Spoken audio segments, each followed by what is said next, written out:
Hello there, everybody. Welcome back to your favorite reaction channel, Speckblocklime, here with another video for all of you today.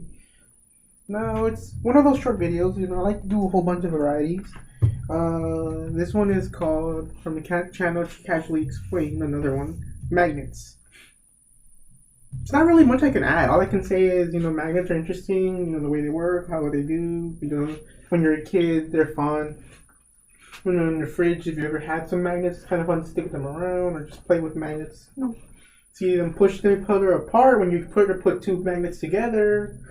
And obviously, if you have more uses than that, if there's the more complicated jobs of it. I don't know too much. I've just seen a little bit of stuff about it, but yeah, when it comes to something like just whether it be a geography thing or something direct. It's kind of hard for me to add anything. So just want to say, just want to see that. But anyways, let's get on to the video to see what Casually's gonna say. Here we go. So, although everyone makes jokes about magnets, how do they work? Most people genuinely don't know, and there aren't that many comprehensive resources to find out, which is kind of surprising considering magnets have been a critical component in modern technology and are directly responsible for many extremely important inventions that you use every day, like VHS tapes. And think about it. There we go. If we didn't have VHS tapes, that means we wouldn't have Jurassic Park on VHS. If we didn't have Jurassic Park on VHS, we wouldn't have dinosaurs. If we didn't have dinosaurs, booking my trip to Australia next month would have been a complete waste of money. That was when I was trying to... With that said, in order to understand magnets, we have to understand electromagnetism. The electromagnetic force is one of the four fundamental forces of nature, which is, as the name would imply, the phenomena associated with electric and magnetic fields. In our case, imagine a coil of wire with electric current running through it. And much like how mass will inherently generate a gravitational field, by nature the electric current produces a perpendicular magnetic moment, which follows the direction of the right-hand rule. In this instance, if your fingers follow the coil, the induced moment is in the direction of your thumb. The right-hand rule itself is often accredited to André Ampère, who was the first person to use the right-hand rule to selectively domesticate wild magnets. This selectivity eventually wiped out all the non-conforming magnets and led to the current population of predictable right-handed ones that we're able to use in everyday applications. So I just wanted to show you guys a quick experiment that you can do at home if you want to investigate electromagnetism yourself. So all you need is a microwave, which operates of course using electromagnets, and something with a lot of simple carbohydrates or sugar. I'm just using a piece of brownie, and what you can do is just put it in there and then set your microwave to high and go for 10 seconds and then watch really closely. Hopefully I can get the focus right. You can see it.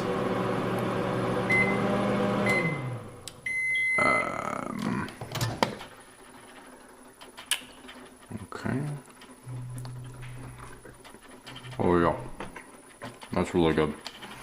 Your brain runs pretty much exclusively off of glucose, so it's really important to have a brownie break every half hour if you're doing a lot of thinking. Why not, right? Okay, so now that we know the basics of electromagnetism, imagine an atom. Or if you're like me and have great eyesight, you can just look at something really closely. In this case, we're making it simple by just considering one electron that's orbiting around a nucleus. The orbit of the electron itself is like a current traveling through a coil, so a small magnetic moment is generated, and the electron itself also has its own up or down spin. Now, it's called spin, but it's not actually spinning, or at least we can't see it doing anything on the outside, but it is trying as hard as it can on the inside. And this slightly sad and relatable force is what physicists call intrinsic angular momentum. And this creates a magnetic moment as well. So then you just take the resultant by adding all the moments together, and now you have the net magnetic moment for the whole atom. It's important to remember that in reality, orbitals are filled up by pairs of electrons with opposite spins that sort of cancel out. So in practice, only some of the transition metals, which have partially filled 3D orbitals, are really magnetic. And the rare earth metals have some interesting magnetic properties, but generally have to be put in alloys to function at room temperature. Okay, so there's a lot that just went on, so I'm going to give you a second to pause the video and get a brownie. Okay, we're back. So the last thing is that in a large piece of a material, collections of similarly oriented atoms are grouped in domains, but the domains themselves are essentially randomly oriented. So the magnetic forces also kind of cancel out. But if you can get all the magnetic domains to align by putting them in another magnetic field, for example, you can get all the forces acting together, which creates a very powerful magnet. The magnet itself generates a magnetic field that runs from its north to south pole, so and that magnetic field can align the domains of certain materials, which causes attraction and repulsion. That's really all there is to it. A fun project you can do to occupy your kids is asking them to prove the Earth is a big magnet by getting them to dig until they hit the Earth's iron core. And yeah, thanks for watching, and please consider hitting the subscribe button, because next time I'm going to show you how to avoid another lonely Valentine's Day by building a 45 Tesla bitter magnet to help you pick up girls. So